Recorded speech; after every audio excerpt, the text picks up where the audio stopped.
What follows is a necessary and timely show on the topic of disruption.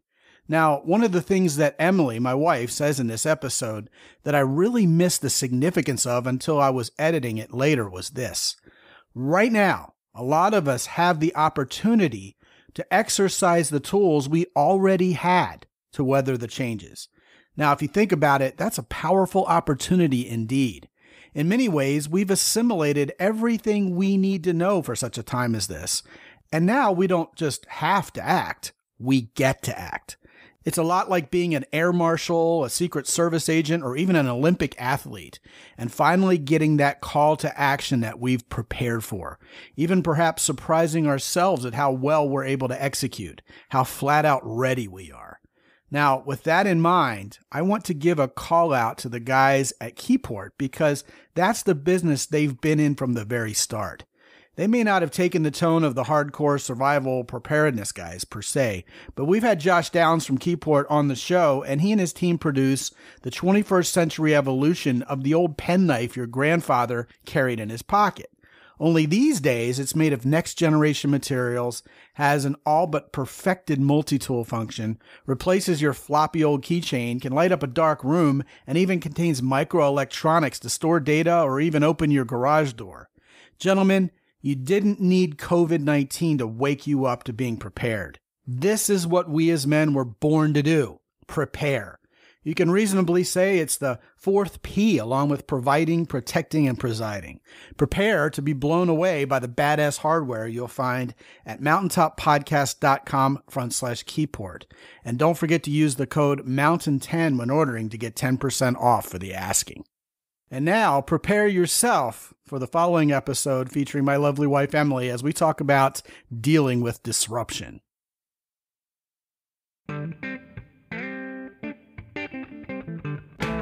Live from the mist-enshrouded mountaintop fortress that is X and Y Communications headquarters, you're listening to the world-famous Mountaintop Podcast. And now, here's your host, Scott McKay. Hello again, everyone, and welcome to yet another episode of The Big Show. My name is Scott McKay. And I'm Emily McKay. And today we're going to cover a topic that is timely, yet somehow evergreen, and that's this idea of disruption. Oh, we never get that around here. Well, yeah, I mean, for many of us who live what I call the suburban sleepwalk here in Western culture, it's as if we get our nice little job, our nice little house, our nice little 2 cars, and our nice little 2-car garage, and our nice little 2.5 kids and a dog, and we kind of just set it and forget it, right? Yes, and for lack of a better word, it gets to be very routine and very boring sometimes. Yeah, but you don't feel the boredom as much because it feels so safe. So along comes something like a COVID-19 virus and the lockdown and the social distancing and all these scary terms that we're hearing and told to abide by. And it's as if someone moved our cheese big time, right? No kidding, right? When we get to the point where we're used to being at home and being relaxed and we don't feel the need to go out and socialize, now that we're not allowed to socialize, we want to. Yeah, it's almost like an introvert's dream. It's like, really, I get to stay home? This is awesome. And, early on in this process, probably early March, I did a Facebook Live with my guys where I said, I think a lot of people, when they're told to spend more time at home, actually welcomed it because it was, oh, okay, now I don't have to make an excuse for doing this. I could stay at home, watch porn, rub one out, play video games, and it's all in the name of, flattening the curve, right? Yet, once we're told we need to do that, all of a sudden everybody freaks out because it breaks that norm. It disrupts us. Now, back when I worked in technology, disruption was actually a techie term. I mean, this is circa 2000, 2002. When a technology was deemed disruptive, what they meant was it's going to come along and shake up business as usual. It's going to shake up technology as you know it. It's going to replace something else. Like, for example, voice over IP was disruptive because it changed the way we thought of doing telephones. Instead of doing it over a circuit switch, now we're doing it over IP packets, which other people who were used to doing the telephone sleepwalk were saying, oh, that's impossible, it'll never work. But indeed, it came and it disrupted everything. And most of us would say, unless we were financially affected because we lost business directly because of it, that, not having long distance charges and being able to call the world and video conference in full bandwidth on Skype is a good thing. Life got better. Life got better. So now that we've been disrupted with a quickness, by the way, I mean, this was something that some people were predicting, but the extent to which people are holed up and having to self-quarantine is not something a whole lot of people really saw coming. People are freaking out, aren't they? No kidding, because we can't see each other. We can't go on dates. We can't do what we normally used to. It's scary, too. But, the question is, when this is over, how are things going to change? How they're going to get better? How they're going to get worse? What's going to be different? Yeah, I mean, you're absolutely right. I mean, at the macro level there, human beings think in terms of gloom and doom when their imaginations are left to spin freely. But if you can think positively about this disruption, how's the world going to be a better place because of it? I think that's the first mindset to really look closely at here. I think it matters. It's almost like taking ownership of your situation, even though many of us feel really helpless in the midst of it, right? I believe a lot of great things are going to come from this. So I'd like to talk about that. For one thing, a lot of people who have not wanted to hang out with one another have now found themselves wanting to have that contact. And we've discovered all kinds of ways in which to do so, but the internet and the telephones are not giving us the closeness that we desire. We are wanting that one-on-one contact to actually see the person that we're dating or that we're interested in or care about. It's like we want that which we can't have, whatever it is. So for all these years, like a decade or so, we've been talking to each other on Facebook and Twitter and saying, oh, you know what? I've done my part socially. And doing lots of swiping left and right. Oh, yeah, exactly. Online dating has been reduced to collecting likes to massage our own egos, really. People aren't even connecting anymore. We've talked about that quite a bit around here. But where the big switch took place, the big disruption, is now we're forced into that modality solely. That's uniquely what's available to us during this lockdown. And people are like, well, you know what? I think maybe because I can't go really socialize with people in the real world, that's what I really want to do. Because I can't have it, therefore I want it. So I think you're absolutely right. One of the good things that's going to come from this is people realize the value of one-on-one real-world interaction. I keep telling my guys, once the all-clear sign is given and people can go out and socialize again, start asking women out because they'll love going on dates. They'll be ready to get out of the house. And so it's going to be a bonanza out there once this thing breaks. Isn't that the truth? I was thinking today that as soon as this is over, I cannot wait to have all my friends over and it'll be time to have a party. Well, they better have us over their house too. They better reciprocate. I'm sure they will. There'll be a lot of interaction, I think. I think a lot of people are we're thirsty for it. Yeah, I know. And I think lots of other good things are going to come from this. We've already seen the environment improve.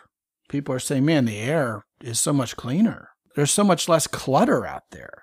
If you go out for a bike ride at dusk, you can actually smell the flora change after the sun goes down, like you're in Yosemite National Park. It's like being out in the wilderness in your own neighborhood again. It's amazing. I know, in such a short amount of time.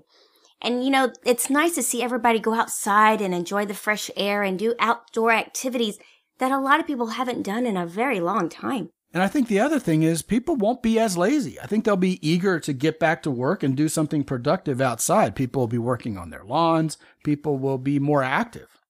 Getting holed up in a way that was prescribed. In other words, you have to comply with this rule.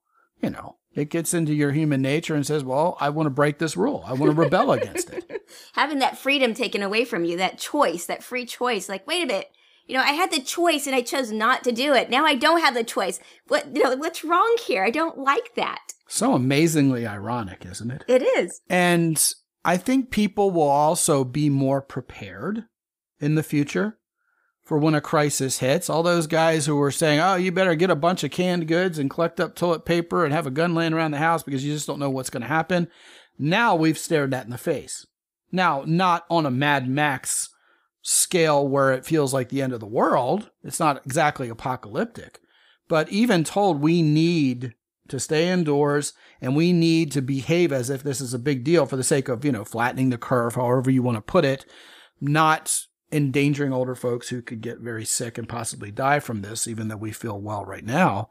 It really has put us face to face with the validity of being prepared instead of winging it from day to day. And I think that's another good thing that will come from this. Well, we haven't been faced with anything serious in our generation or our lifetime for that matter. Since the 50s on forward, we really haven't faced serious crisis here.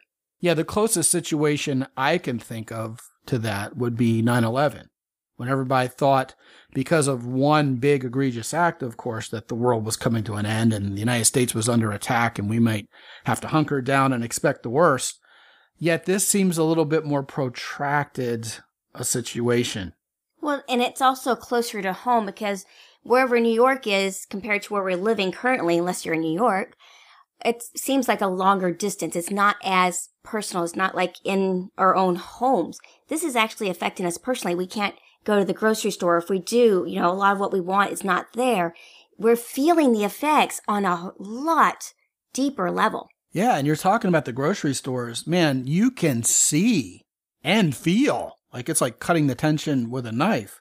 Going to the grocery store and seeing how people don't know how to deal with this disruption. I mean, everybody associated with the grocery store chains are saying, hey, you know what? There's no real food shortage here. But the perception of a shortage is making people, buy 3 times as much of certain items as they normally would. And we just don't have the trucks nor the head count to fill the shelves up with 3 times as much stuff every day. So it's being perceived as a shortage when it's not. And of course, people were panicking. And you really see who's prepared for a disruption versus who's really cocooned themselves up and not ready to be flexible. Well, that preparation isn't just physical, getting toilet paper and getting your water and your, regular needs taken care of. But the preparedness also comes from a mental standpoint. When you go and you see the stress, are you prepared to deal with the stress? Are you prepared to help contribute to it? Or are you going to be helping to contribute to lessening it? So like when I go to the grocery store and I see a lot of serious faces, and I tend to try to smile and, say hello from a distance and try to lighten the day, or at least lighten the mood and cut that tension. And sometimes I get growled out, basically. And other times people are like, oh, thank God someone's friendly. There's some relief there. Well, I've noticed that this disruption has basically separated us all out into 2 types of people. People who have lost their sense of humor and people who have found it. And I think that says a lot about our preparedness, even our mental toughness, like you're talking about, versus our tendency to panic and just run around like chickens with our head cut off. I mean, if you think this is a terrible situation and you're letting your brain spin everything into oblivion, you're not going to see much of a sense of humor. You're going to be like every man for themselves. Give me all that toilet paper, and you're fighting people in the aisles of a grocery store to the point where it's almost fisticuffs. Meanwhile, there are other people who are like, I see what's going on here. And I'm going to crack a joke. I'm going to be kind to someone today. I'm going to practice random acts of human kindness and help brighten someone else with a smile, because I think that's what we all really need here, is something to make life worth living. Because it isn't the end of the world, unless, of course, you're very sick from it and pass away, unfortunately. But for the vast majority of us, this is an opportunity. It's an opportunity to contribute to humanity. It's an opportunity to reevaluate how we live our daily lives, whether we really are stuck in a rut. And it's an opportunity to make lemonade out of the lemons we're given. Well, it's helped us realize that we haven't been living our lives to the fullest.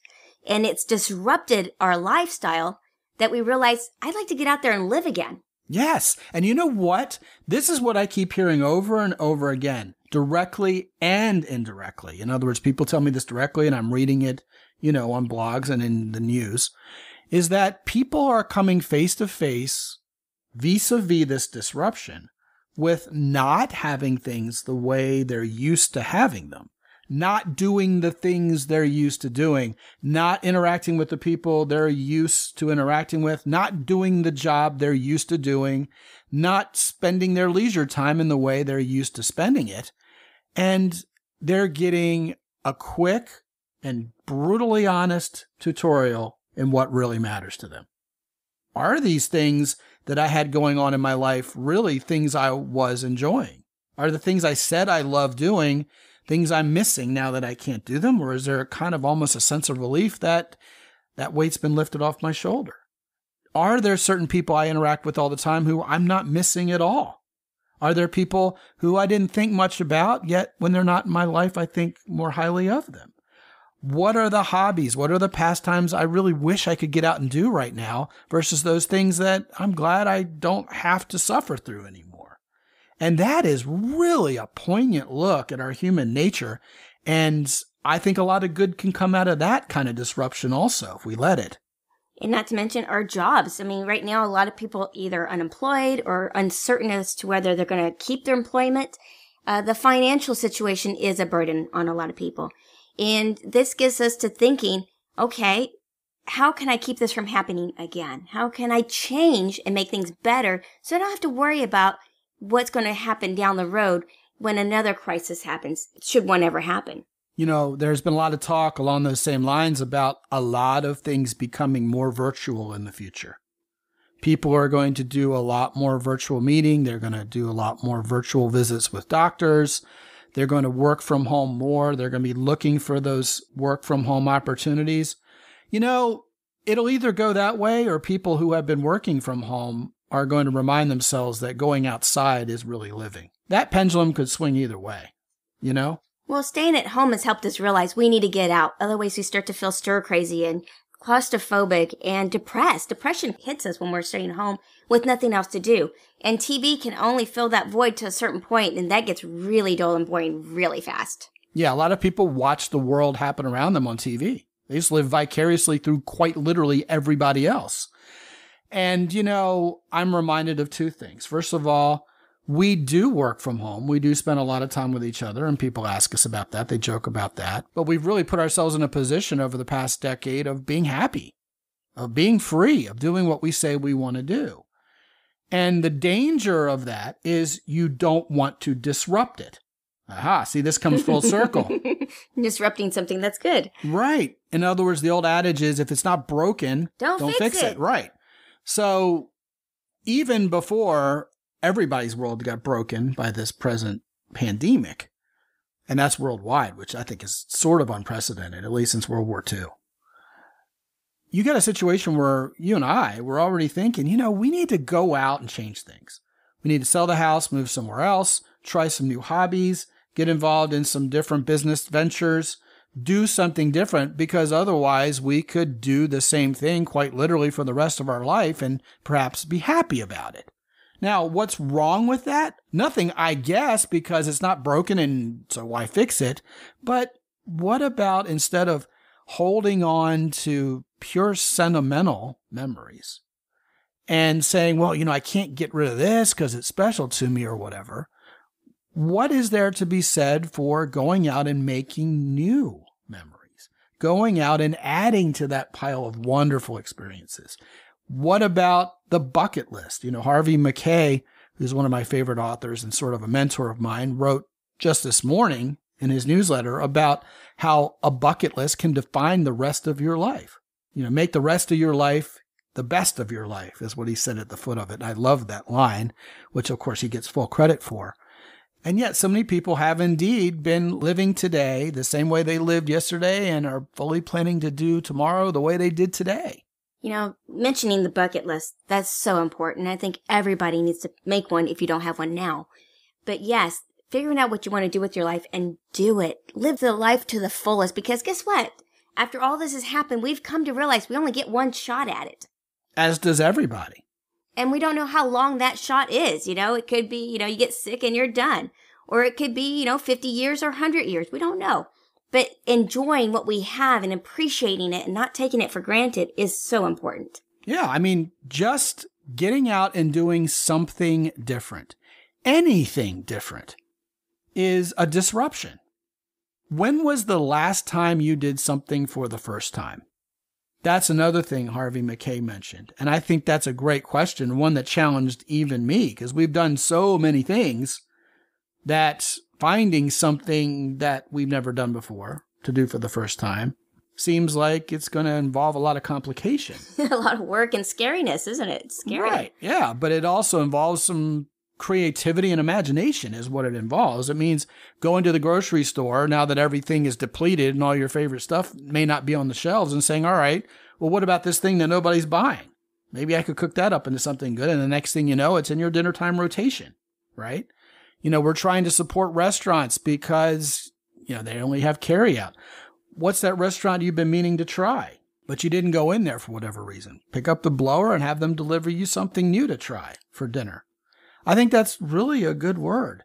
And even as we're practicing social distancing at the time we're recording this, people are doing what they call sheltering in place, which is such an awful thing. It sounds like there's been a nuclear holocaust and we all have to hide in a bunker somewhere. For most people, sheltering in place means you can still go outside and walk and ride a bike, although those rules have even changed somewhere else. This is an incredible time, if you're at home instead of commuting to work, to find what extra time you have, and instead of frittering it away, Pink Floyd style, frittering away the moments that make up a dull day, learn something new. Get involved in an online group.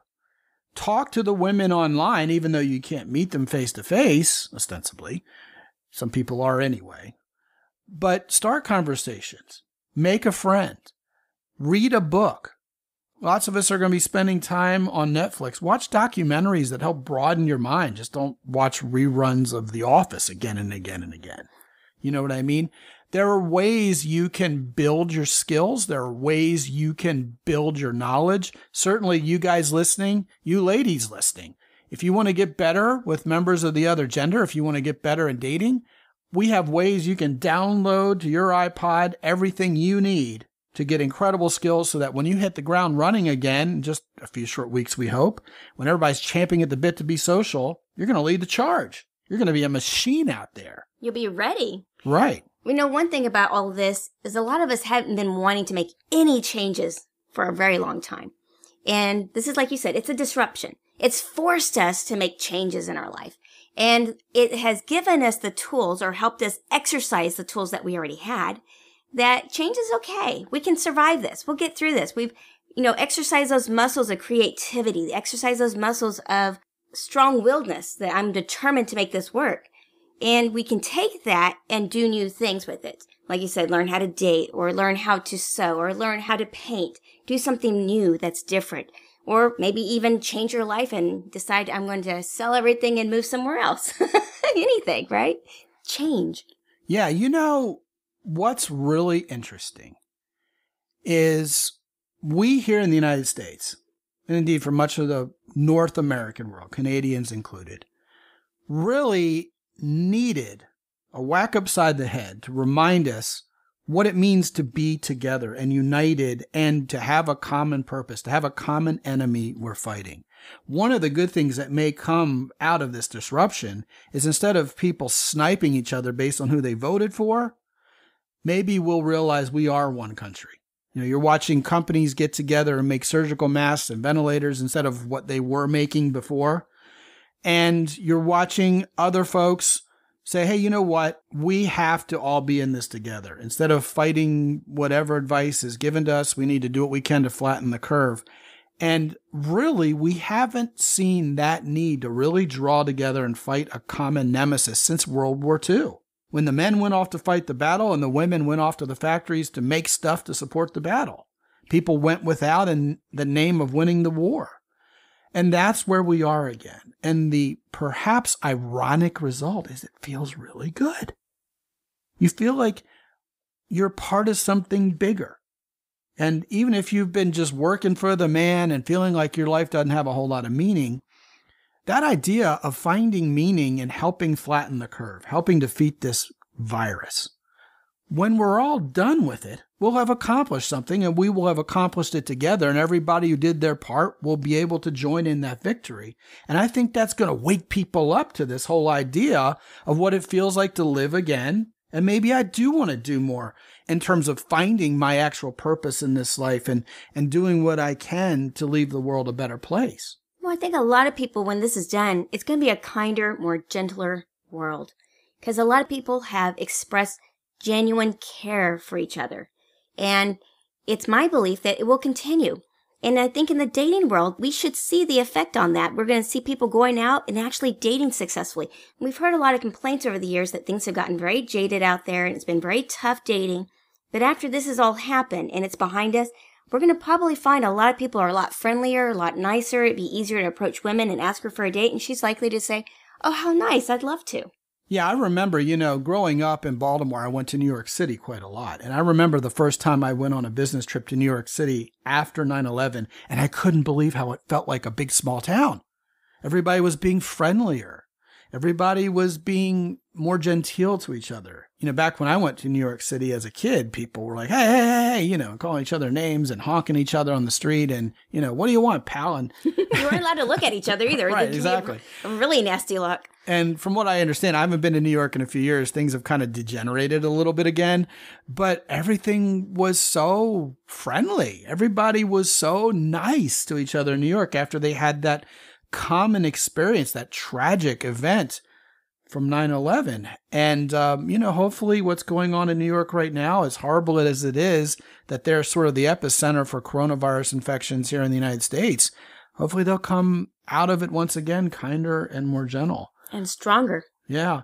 You're talking about how people live seeing things on TV and going, oh, wow, how nice. Now I feel like I've almost been there. I'm now reminded of how I went to the grocery store like the first or second day when there was really a run on things. And a lady smiled at me when I smiled at her. And she said, I think this is the biggest adventure I've been on in years. And I just looked at her and laughed because I know what she meant. This was the most exciting thing that she had experienced, having to wonder where your next carton of eggs was coming from, and in one sense, it's funny. It makes for good humor. But of course, behind all humor is some truth. And I think that's what this woman really was feeling. I'd lived in my routine for ages, and now finally this is different, and I feel almost a little adrenaline rush from it. Well, it's that challenge. And, we all need purpose, and that challenge helped develop that purpose. Kind of like when we were doing our safari, and you don't know what's going to come out and attack you and kill you. Our real safari in East Africa. Yes. And Sure. You felt alive and excited and all that. So I understand that is an adventure. We're living history, and we're not watching it on TV. We're actually living it and experiencing it. And down the road, children and grandchildren will ask us, what happened back then? Oh, yeah. Schools closed and everything shut down. We're living in actual history. This is an adventure that we get to experience. We could look at it as, this is terrible. I can't believe this has happened to me. Or take it for what it is and that we've survived it and, you feel life in you. Yeah. A lot of people, of course, have their kids home with them rather than finishing out school. And that's caused a lot of well-meaning parents to take up homeschooling, to take up that mantle. And I'll tell you what, that's an adventure for any parent who's never tried it before. Some parents are like, what do I do with them? Yeah, exactly. And you got the memes about, my kid's already been suspended for the remainder of the year and sent to the principal 3 times, and it's only the first day. Yeah, our cheese has been moved. We're all going to need to get through this. And the reason why this particular episode is evergreen, even if you're listening to this long after the coronavirus pandemic has been resolved in one way or the other, is, you need to get out of that rut. Even if you perceive yourself to be happy and things are going well, you only get one shot at life. Where's the adventure? Where's the rush? What are you missing out on because good enough really shouldn't have been good enough? And that's why I brought the guys together to do my Unsettled program, because you and I, Emily, are thinking about disrupting everything, and we already realized it felt good. And when the coronavirus pandemic and all the directives associated with it, all the disruption associated with it reared its ugly head, in my mind and in the mind of lots of guys who've joined me for this program, Unsettled, it was all the more evident to us how important it is to really look beyond the status quo and say, what is my purpose? Do I have multiple purposes in life? Is my current purpose something that's waning and there's something else more for me out there? to start doing? Is there an adventure that I've been somehow afraid to have or ruled out because I thought it was too far out of reach? What's that adventure? And having a band of brothers together to really figure out what that is and to encourage each other on that quest is what Unsettled is all about. So if you're listening to this program at the time it's being released, between the 27th of March and the 6th of April when we started, definitely go to mountaintoppodcast.com/unsettled and get a load of the page, first of all, because I have all these profiles and Unsettled Lives up there that are a lot of fun to read. And come join us. Be a part of something bigger. Dig deeper. Reach farther. I'm in it with you together. Emily and I are both in it because we're disrupting our lives and the lives of our whole family. And by the way, remember when we shot this idea by our kids, their eyes lit up. They're like, did. Hell yeah, let's do something different. They said, can we do it tomorrow? Let's go, let's go, let's go. Right. I mean, young children are inherently curious. And that's one of the things that I feel like I've done in my life is I've never lost that curiosity. You know, the old John Cougar Mellencamp song about Jack and Diane. Oh yeah, life goes on long after the thrill of living is gone. I've never understood that lyric. I don't know what's going on there. So kids are inherently curious. If you as a man listening to this are inherently curious about what the next chapter of your life is, join us at mountaintoppodcast.com/unsettled and join us. It'll be exciting. It's going to be fun. Yeah. I don't think disruption is something to fear or something to fret over. Once again, you either find your sense of humor or you lose it. Those who are calm, cool, and collected and don't panic are those who are perceived by everybody else, men and women alike, as the truly evolved leaders among us. It's a sign of maturity. It's a sign of personal power as a human not to panic. When you take scuba diving lessons, the first thing they teach you is how not to panic. Oh, good luck there. I'm going to panic. Something touched me in that water, I am jumping. Well, you're talking about the open water, which you've long had a phobia of. Yeah. But in all seriousness, you're right. And there's nothing more sexy than a guy who has that handled. Yeah. And matter of fact, I would love that to be the subject of an entire episode. Maybe I should get like a military guy, a special forces guy to come talk about how to panic proof yourself as a man. Yeah, that'd be a good one. But anyway, that's what we got for today. We love talking to you guys and to you ladies. And in case it wasn't obvious enough already, this particular episode is going to be cross-posted to both the Mountaintop Podcast and X and Y on the Fly, both of which are on iTunes. And so we look forward to talking to you on the next episode. We do. From X and Y Communications in San Antonio, Texas, my name is Scott McKay. And I'm Emily McKay. Be good. And have fun.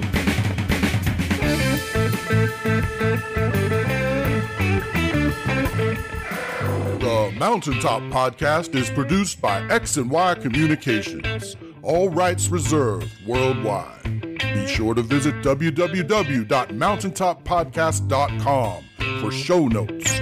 And while you're there, sign up for the free X and Y Communications newsletter for men. This is Ed Roy Odom speaking for the Mountaintop Podcast.